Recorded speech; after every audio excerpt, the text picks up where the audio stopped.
Baik, Assalamualaikum warahmatullahi wabarakatuh. Di sini saya dari kelompok 6 akan mempresentasikan materi hasil diskusi kami yang berjudul Pancasila sebagai Sistem Etika. Sebelumnya perkenalkan, nama saya Risna Kurniawati. Di sini saya yang akan mengawali pemaparan materi dari kelompok saya. Langsung saja pada poin A, etika politik. Etika politik adalah filsafat moral tentang dimensi politis kehidupan manusia, atau cabang filsafat yang membahas prinsip-prinsip moralitas politik. Etika politik sebagai ilmu dan cabang filsafat lahir di Yunani pada saat struktur-struktur politik tradisional mulai ambruk. Etika berasal dari bahasa Yunani, yaitu ethos, yang berarti kesediaan jiwa akan kesusilaan, atau dapat diartikan kumpulan peraturan tentang kesusilaan. Dengan kata lain, etika politik merupakan prinsip moral tentang baik buruk dalam tindakan atau perilaku dalam berpolitik. Etika politik juga dapat diartikan sebagai tata susila atau kesusilaan, tata sopan santun atau kesopanan dalam pergaulan politik. Dalam praktiknya, etika politik menuntut agar segala klaim atas hak untuk menata masyarakat dipertanggungjawabkan pada prinsip-prinsip moral dasar. Untuk itu, etika politik berusaha membantu masyarakat untuk mengejawantahkan ideologi negara yang luhur ke dalam realitas politik yang nyata. Sekian pemaparan materi dari saya, selanjutnya akan disampaikan oleh rekan saya. Terima kasih. Adapun poin penjelasan yang kedua yaitu nilai dalam Pancasila. Nah, di mana dalam poin kedua ini dijelaskan bahwasanya kelima sila dalam Pancasila tentulah sebaiknya dimaknai lebih jelas.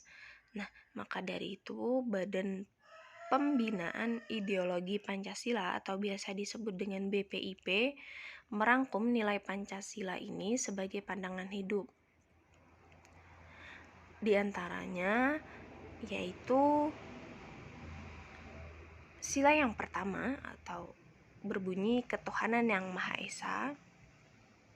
Sila pertama ini mengartikan bahwasanya warga negara Indonesia mempercayai dan bertakwa kepada Tuhan dan disesuaikan dengan agama serta kepercayaan masing-masing setiap orang.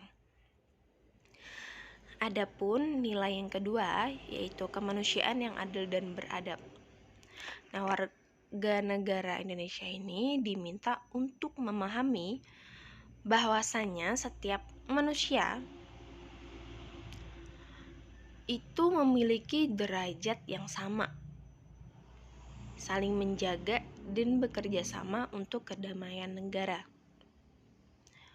Nilai yang ketiga yaitu persatuan Indonesia, di mana warga negara Indonesia ini haruslah menempatkan kesatuan persatuan dan kepentingan negara dari kepentingan masing-masing orang, ya. Nilai yang keempat yaitu kerakyatan yang dipimpin oleh hikmat kebijaksanaan dalam permusyawaratan atau perwakilan. Nah, di mana dalam sila keempat ini warga negara tidak bisa memaksakan kehendaknya pada orang lain dan harus mengutamakan kepentingan orang lain. Nah, perbedaan cara pandang ini haruslah diselesaikan dengan cara bermusyawarah. Dan yang terakhir yaitu keadilan sosial bagi seluruh rakyat Indonesia.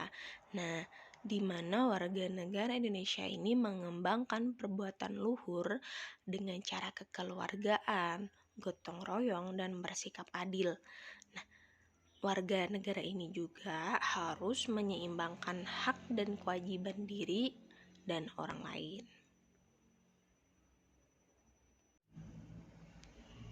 Adapun poin yang C yaitu dimensi politik manusia. Nah, berdasarkan sifat kodrat manusia sebagai makhluk individu dan sosial, dimensi politik ini mencakup lingkaran kelembagaan hukum dan negara. Sistem nilai serta ideologi yang memberikan legitimasi kepada individu tersebut. Nah, dalam hubungannya dengan sifat kodrat manusia sebagai makhluk individu dan sosial, dimensi politis manusia ini berkaitan dengan kehidupan negara dan hukum. Nah, sehingga berkaitan juga dengan kehidupan masyarakat secara keseluruhan. Sebuah keputusan bersifat politis jika diambil dengan memperhatikan kepentingan masyarakat sebagai suatu hal yang menyeluruh. Nah, dengan demikian, dimensi politis manusia ini dapat ditentukan sebagai suatu kesadaran manusia akan dirinya sendiri sebagai anggota masyarakat, sebagai keseluruhan yang menentukan alur kehidupannya.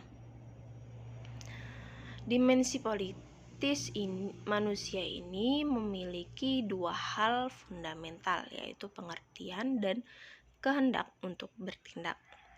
Nah, dalam dua segi fundamental itu dapat diamati dalam setiap aspek kehidupan manusia.